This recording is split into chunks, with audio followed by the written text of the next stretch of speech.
Kisah sang proklamator kemerdekaan Indonesia, Bung Karno. Namun sebelum menyimak kisahnya, apa salahnya sahabat untuk subscribe dan like dahulu channel kami ini. Dan bagi yang sudah subscribe, kami doakan semoga dimurahkan rezekinya, amin. Yo, kita mulai kisahnya. Halo, sahabat Bujang Misteri Official. Setiap tanggal 17 Agustus kita selalu merayakan Hari Kemerdekaan Republik Indonesia. Tanggal ini merupakan momen penting untuk mengenang perjuangan para pahlawan nasional untuk kemerdekaan Indonesia. Pada hari itu, teks deklarasi dibacakan dan ditandatangani oleh dua putra bangsa yang dibanggakan. Dua putra bangsa dinyatakan sebagai pahlawan, tak lain adalah Ir Soekarno dan juga Dr. H. Muhammad Hatta. Nasib pasangan emas yang memperjuangkan kemerdekaan Indonesia sudah tidak diragukan lagi. Mereka sebenarnya tidak berperang secara fisik dan senjata seperti para pahlawan lainnya, tetapi mereka berjuang dengan gagasan, pemikiran kritis dan diplomasi atas nama pemerintah kolonial. Soekarno, Presiden pertama Republik Indonesia bernama Soekarno, atau mungkin julukan Bung Karno lebih kita kenal. Soekarno lahir di Blitar pada tanggal 6 Juni tahun 1901. Masa kecil Soekarno hanya berlangsung beberapa tahun bersama orang tuanya di Blitar. Sampai tamat sekolah dasar, Soekarno tinggal di rumah Haji Umar Said Cokroaminoto. Dia adalah seorang politikus kawakan yang mendirikan Syarikat Islam. Ia kemudian melanjutkan studinya di HBS Hogere Burger School. Selama belajar di HBS, Soekarno memupuk rasa nasionalisme di dalam hatinya.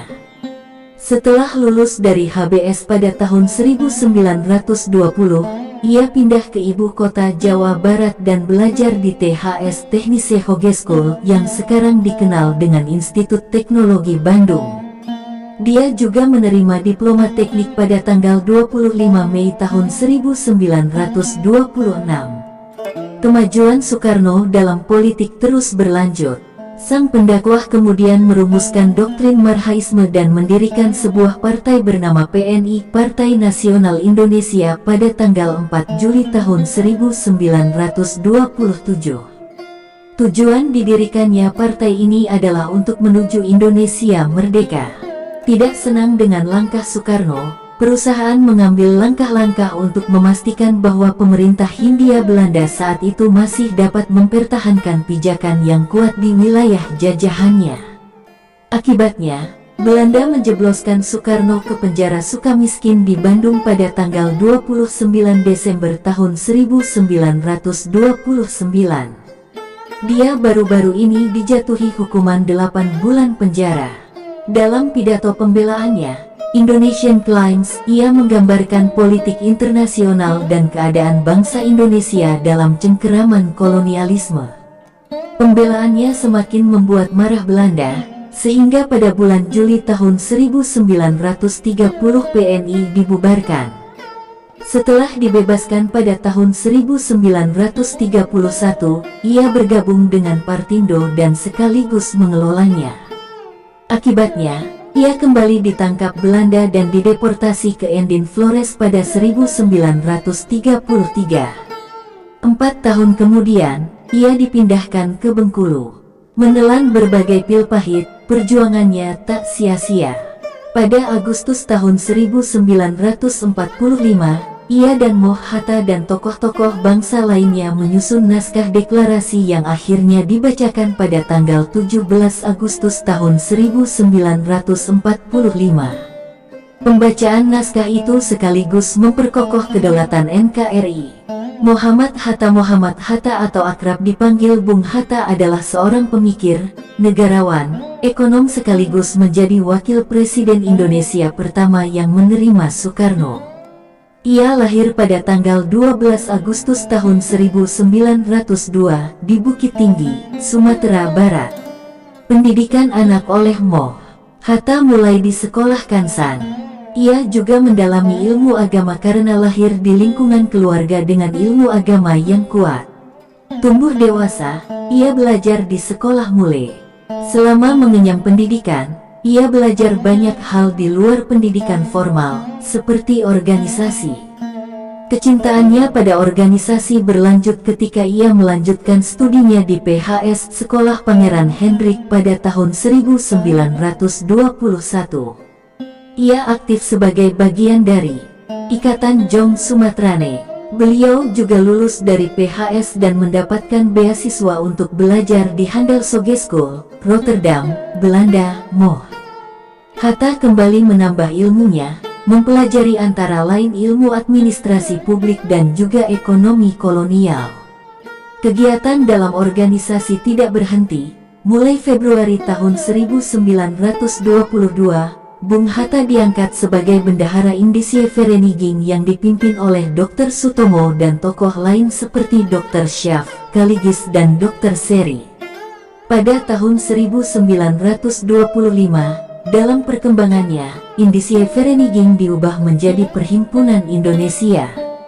Pada tahun 1925, anggota Perhimpunan Indonesia mengumpulkan beberapa ratus emas untuk membiayai perjalanan dua orang ekonom dari Perhimpunan Indonesia, yaitu Moh Hatta dan Syahrir belajar mengelola koperasi di Denmark, Swedia, dan Norwegia. Keberhasilan negara-negara tersebut dalam mengelola koperasi adalah tujuan Moh Hatta dan Syahrir untuk mengembangkan ekonomi koperasi di tanah air. Sehingga tidak salah jika saat ini Moh Hatta disebut Bapak Koperasi di Indonesia.